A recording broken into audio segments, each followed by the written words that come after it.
Guys, welcome back to my channel. So this is the introduction of CCNA1. The ways we communicate are texting, social media, collaboration tools, blogs, wikis, podcasting, peer-to-peer or P2P. These are the sizes of networks: PAN, Personal Area Network; LAN, Local Area Network or WLAN, Wireless LAN; MAN, Metropolitan Area Network; WAN, Wide Area Network; SAN, Storage Area Network; and clients and server, all end devices called host. Peer-to-peer, many computers function as servers and clients on the network. These are the network components: devices, media, and services. And devices: desktop computer, laptop, printer, IP phone, wireless tablet, telepresence endpoint. The intermediary devices are wireless router, LAN switch, router, multi-layer switch, and firewall appliance. So,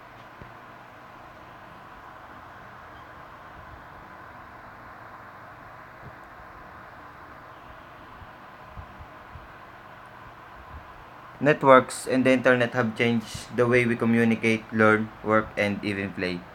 Networks come in all sizes. They can range from simple networks consisting of two computers to networks connecting millions of devices.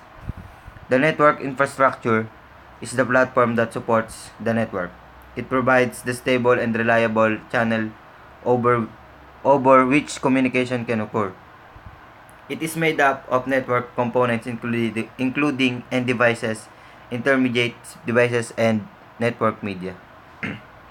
Network must be reliable. This means the network must be fault tolerant, scalable, provide quality of service, and ensure security of the information and resources of the network. Network security is an integral part of computer networking, regardless of whether the network is limited to a home environment with a single connection to the internet or as large as a corporation with thousands of users. No single solution can protect the network from the variety of threats that exist. For this reason, security should be implemented the multiple layers using more than one security solution.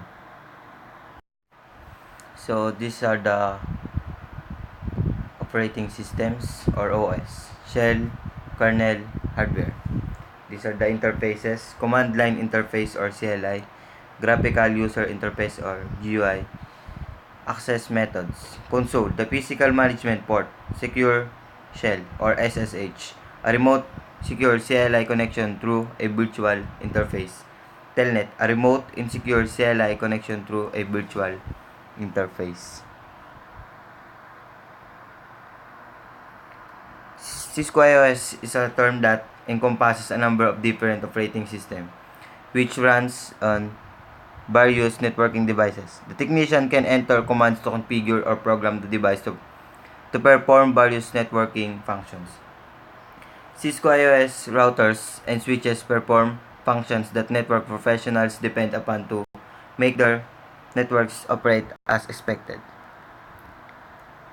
Cisco IOS routers and the switches support a similar model operating system, support similar command structures, and support many of the same commands. In addition, both devices have identical initial configuration steps when implementing them in the network. These are the establishment rules. An identity, common language and grammar, speed and timing of delivery. Confirmation or acknowledgement requirements. These are the message timing. Access method, a method that determines when someone can send a message, when to begin sending messages. Flow control, control the time between two frames. Response timeout, message delivery options, unicast, multicast, and broadcast.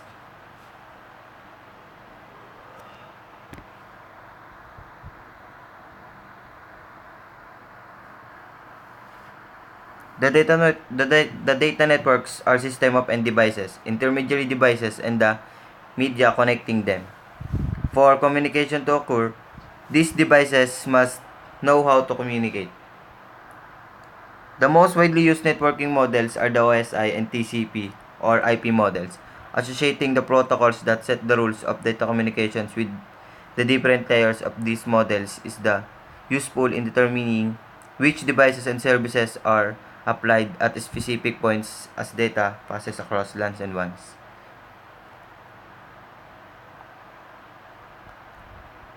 The benefits of using a layered model. Assisting in protocol design because protocols that operate a specific layer have denied information that they act upon and denied interface to the layers above and below.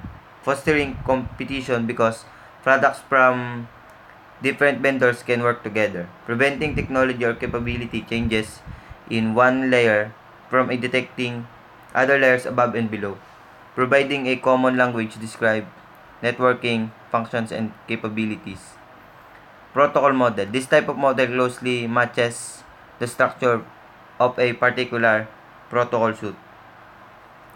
Reference model. This type of model provides consistency within all types of networking protocols and services by describing what to be done at a particular layer. Segmentation. Breaking communication into pieces. Multiplexing. Multiple communications are interleaved, giving each user a part of the bandwidth.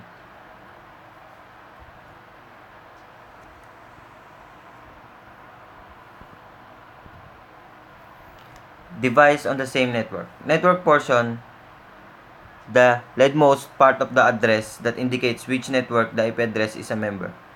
Host portion, the remaining part of the address that identifies a specific device on the network.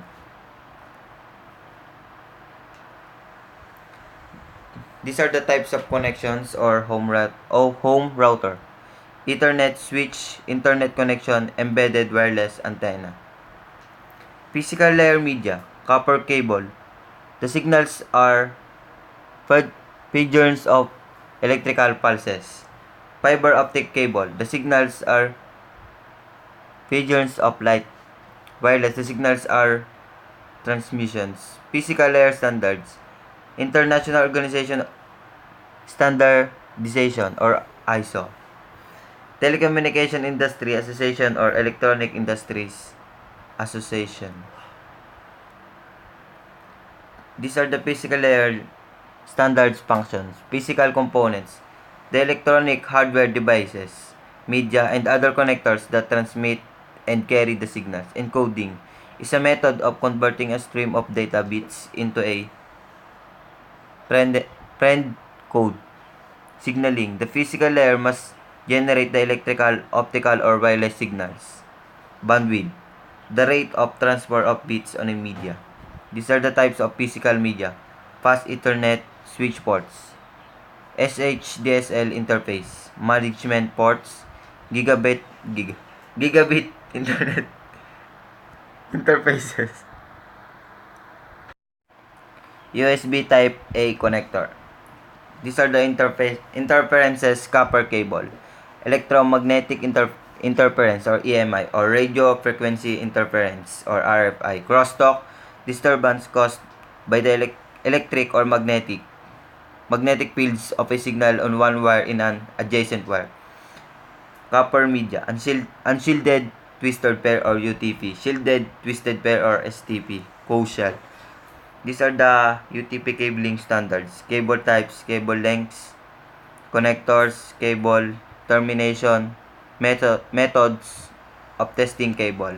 Types of UTP cable, Ethernet straight through, Ethernet crossover, and rollover.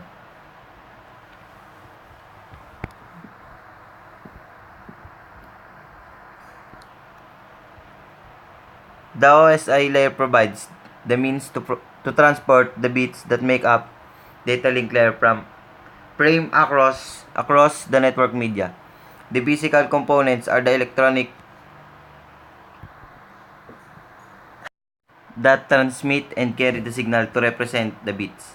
Hardware components such as network adapters, interfaces, and connectors Cable materials and cable designs are all specified in standard associated with the physical layer. The physical layer standards address three functional areas: physical components, frame encoding technique, and signaling method.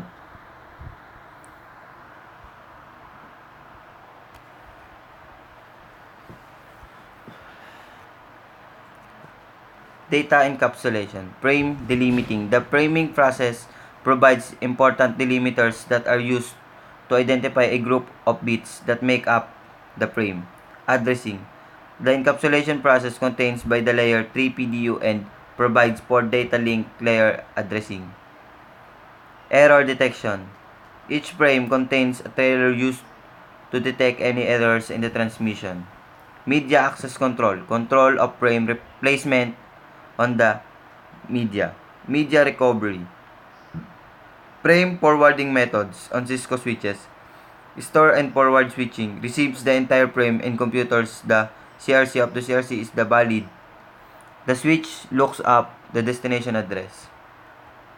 Cut through switching forwards the frame before it is entirely received the destination.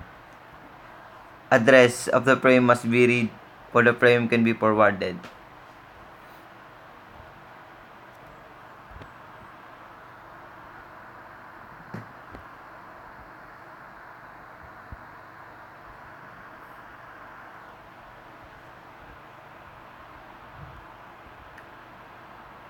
ARP relies on certain types of Ethernet broadcast messages and Ethernet unicast messages, called ARP requests and ARP replies. The ARP protocol resolves IPv4 addresses to MAC addresses and maintains a table of mappings. And devices are typically connected on a point-to-point basis to a layer. These are the processes of the network layer. Addressing end devices. End devices must be configured with a unique IP address for identification on the network. Encapsulation. The network layer encapsulates the protocol data unit or PDU from the transport layer into a packet. Routing. The network layer provides services to direct packets to a destination host on another network. To travel to other networks, the packet must be processed by a router. The encapsulation. When the packet arrives at the network layer of the destination host, the IP header will be removed. These are the network layer protocols. Internet Protocol version 4 or IPv4. Internet Protocol version 6 or IPv6. These are the characteristics of the IP protocol. Connectionless. No connection with the destination established before sending data packets. The sender doesn't know. Receiver is present. Packet received and receiver can read the packet. The receiver doesn't know when the packet is coming. These are the limitations. IP address depletion. IPv4 has a limited number of unique public IPv6 addresses available.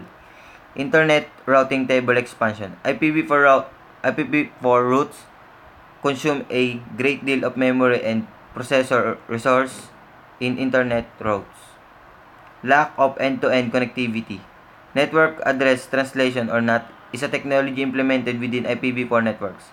NAT provides a way for multiple devices to share a single public IPv4 address. The IPv4 address of an internet network host is hidden.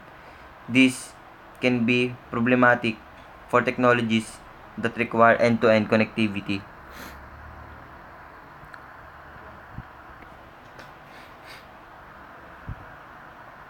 The default gateway is the IP address of router interface connected to the local network. When a host needs to forward a packet to destination address that is not on the same network as the host, the packet is sent to the default gateway for furthering processing.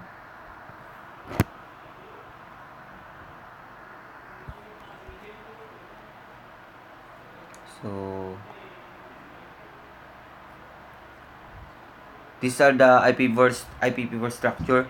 IPv4 address. Unique IPv4 address of the host. Subnet mask. Used to identify the network or host portion of the IPv4 address. Default gateway. Identifies the local gateway to reach remote networks. IPv4 connection. communication. Unicast, the process of sending a packet from one host to an individual host. Broadcast, the process of sending a packet from one host to all hosts in the network. Multicast, the process of sending a packet from one host to selected group of hosts, possibly in different networks. IPv4 and IPv6 coexistence. Dual stack. Dual stack allows IPv4 and IPv6 to coexist on the same network segment. Dual stack devices run both IPv4 and IPv6 protocol stack simultaneously. Tunneling. Tunneling is a method of transporting an IPv6 packet over an IPv4 network. Translation. Network translation allows IPv6 enabled devices to communicate the IPv4 enabled devices using translation technique. An IPv6 packet is translated to an IPv4 packet and vice versa.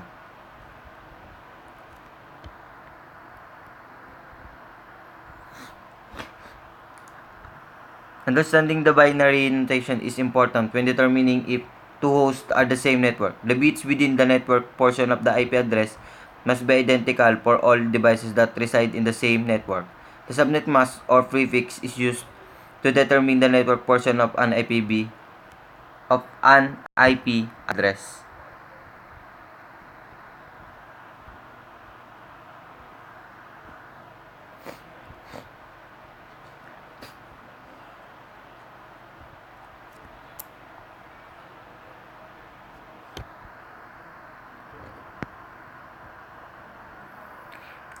Every network address has a valid range of host addresses. All devices attached to the same network will have an IPv4 host addresses for that network and a common subnet mask or network prefix. Traffic can be forwarded between hosts directly if they are on the same subnet.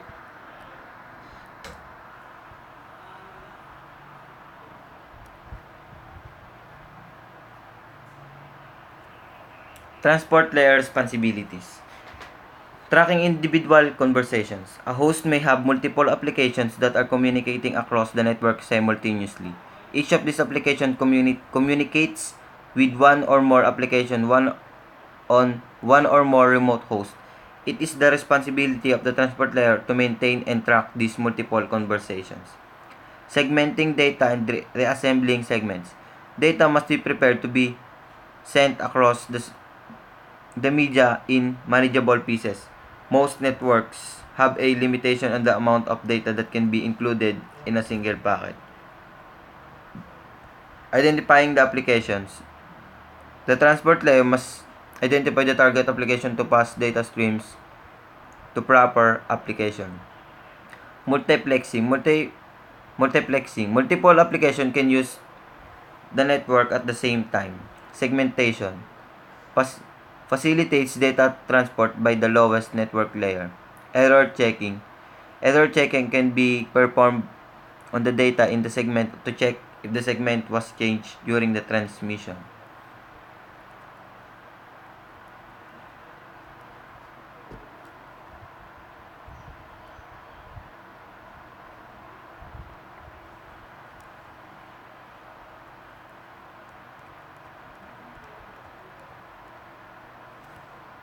UDP datagrams and TCP segments have headers added in front of the data that include a source port number and destination port number. These port numbers enables data to be directed to the correct application running on the destination computer.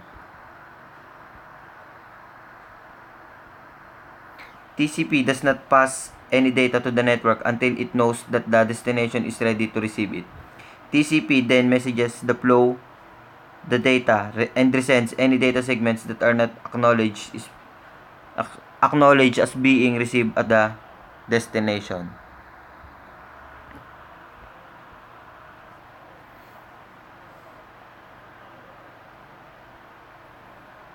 Application layer, the closest layer to the end user. The application layer provides the interface between the application used to communicate and the underlying network over which messages are transmitted. Application protocols are used to exchange data between programs running on the source and the destination host. Presentation layer, compressing data in a way that can be decompressed by the destination device. Session layer. The session layer creates and maintains dialogues between source and destination applications. The session layer handles the exchanges information to initiate dialogues.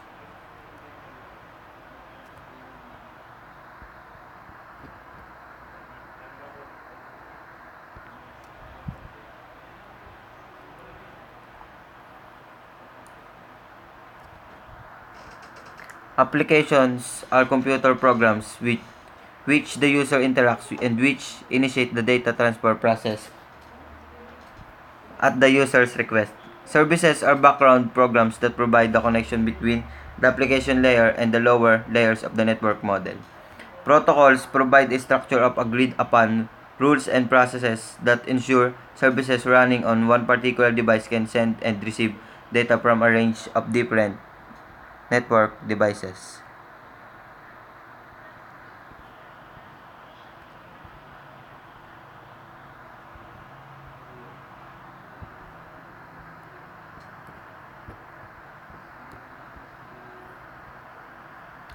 Supporting and growing a small network requires being familiar with the protocols and network applications running over the network.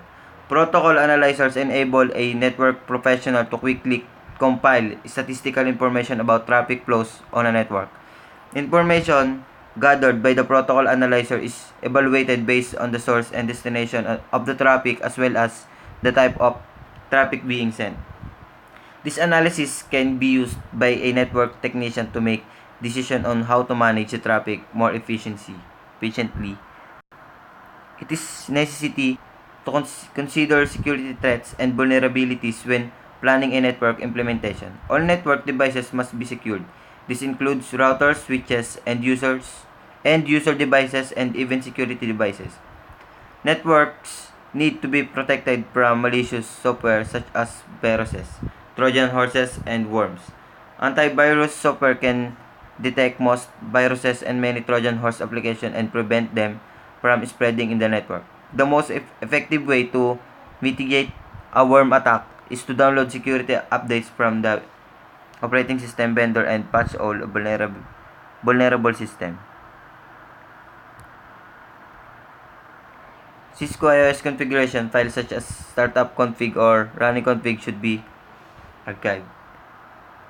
After the network has been implemented, a network administrator must be able to monitor and maintain network connectivity. There are several commands available toward this end. So, that's all for the summary review. Thanks for watching.